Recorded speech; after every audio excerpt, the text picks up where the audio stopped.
Watch. Move. So, at an angle downward to the side, you get the jugular. It is the most humane, fastest way. You'll drain them, and it's the least amount of suffering for them. So, no way is real easy, but you try to be the most humane that you can possibly be when you're doing this. And at the very last, just before their heart stops, they might flop a little bit, and then that's it.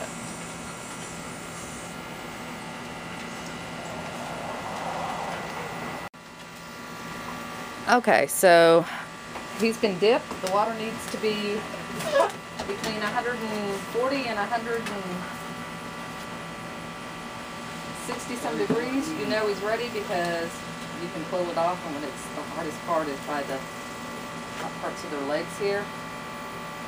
And if you have a chicken plucker, you're a lucky person. If you don't, which we don't, this is the smelliest part. You have to pluck them clean. Okay? Okay, so let's see, it's pretty much plucked now. So we need to go ahead and get them cleaned out.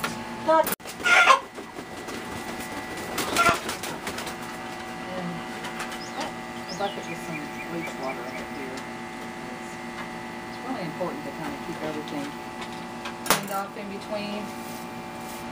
You've got a stainless steel table, which makes it easier. But just kind of pushing it down in between each one. We're only doing 10 today, but it seems like 100 because they're just not cooperative today. Okay. And get that all off nice.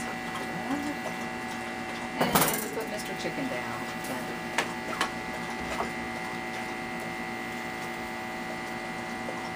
We don't have a whiz bang, so it is far from whiz bang. Some of these were not actually the ones that we had intended to butcher today, but they were the ones that ended up jumping into the arms of the person that was picking them, so that's who ended up going today. Okay, again, good sharp knife. Keep the sharpening stone.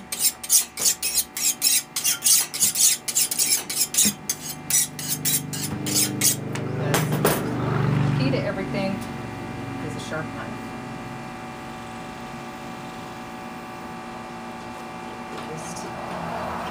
Get access. I'm going to kind of clean up around the neck here so I can get the craw. And we don't want to break it if we can, you know, because it's got, like, we didn't feed them yesterday, and I know there's different opinions on that, but, you know, there's those that say, well, if you're going to butcher, don't feed them, and then they won't have all that stuff in them. It'll just make it a little easier to not contaminate them.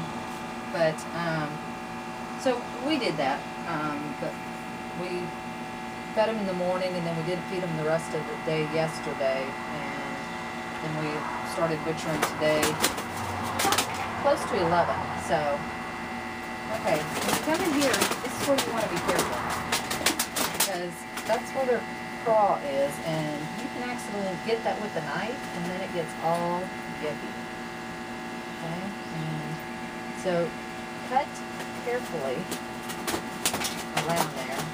And the big thing is when you get further in, there's a bile sac, and of course around the rear, the anus, you don't want to have anything coming out of that. So just kind of cut it all loose off of the neck. And again, sharp knife is everything. Okay, another important part that you need to be very careful is when you're doing the rear end, of course. You need to make sure, some people keep their little tail part here. I don't, I just don't care to have it on there. But you need to be careful when you're cutting around their anus, of course. And then when you get out, when you go to pull their insides out, by their, their liver is a bile sac. And you need to be careful not to break that, because if you break that, then you your meat is ruined. Okay, so cut carefully in this area. It's better.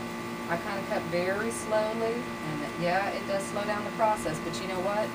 I'd rather slow down the process now than to get all the way through this butchering process just to find out I can't use that chicken because he's got bile and stuff that, you know, other stuff that you really don't want. So, then it helps.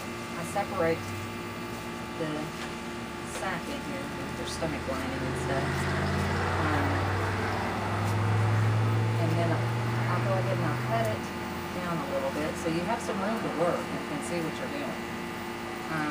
It's not as pretty butchering, but again, I'm not a professional. I just do what works for me. And then I cut a little notch in the breast, not on the bone, but just up until it, you know, in that tendon part or whatever you want to call it, and try to make some space so that you can get in there and get all the insides out in one chunk without breaking them. That's optimal. Okay, so let me see. Do it.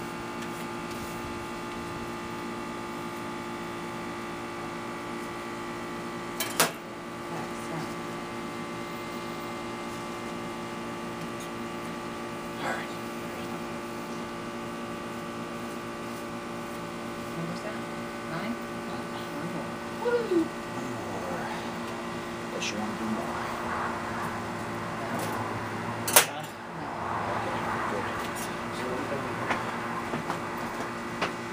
So, basically, like I said, I'm just making room so I can see what's going on. It's not pretty butchering, but I'd rather see. And then you're going to reach your hand all the way up in here because the neck's already gone, the craw is gone. And going to get it as far up as you can and get everything out in one lump. If you can. Sometimes you have to go back for the heart, but that's okay.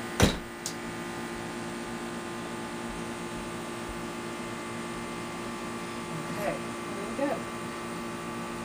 It's not pretty, but you know, it's just the way it is.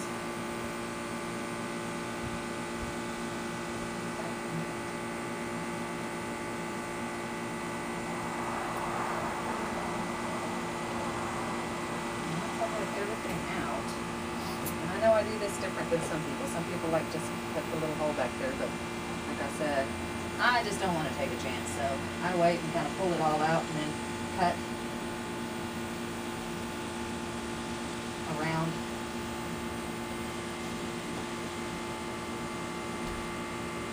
So we can make sure we don't get anything we don't want. There we go.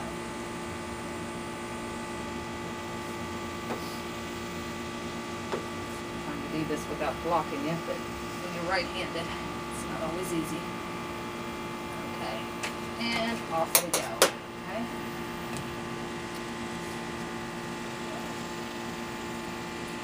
Now, depending, some people don't like the organ meat. Other people do. I use it in the dog's dog food, so I like to keep the heart, the liver, and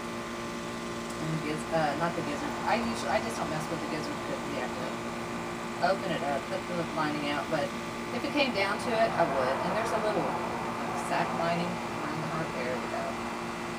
Just got to get off. And I keep the heart and the feet, and here's what I was talking about.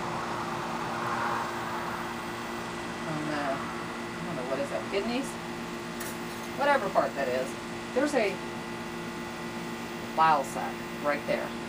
And that's what you don't want to get into, okay? That, and, you know, getting the intestines open. So I just safely cut around it. And sometimes it's easier to use your hands on some of this. You can, because that way you can make sure.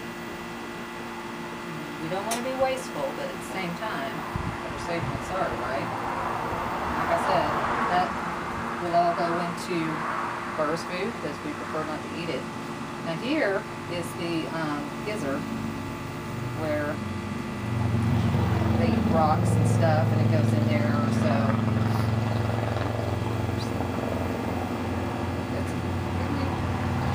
there we go. Eat that. So this I'll dispose of, like I said, just because I don't have to keep it.